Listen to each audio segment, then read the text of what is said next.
toy izao ndray avana ny teny zaraina zay omenantsika anio atreo ampifaliana ireo atinao fikiry ilay tanjonao anatinao de ho fifaliana trany no iatrehanao ny zavatra rehetra mandra-pahatanterany tahaka ny voasoratra ao amin'ny Genesis toko faha 20 amin'ny anaran'i Jesosy hoe de nanompo ao labana 7 taona Jakobo azony Andraely ary toa andro vitsy foana toy masony zany noho ny fitiavany azy hiara isahirana aminao mantsy ny tompo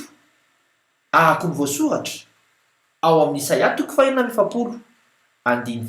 amin'ny anaran'i Jesosy hoe na dia mandra-pahantotrareo azy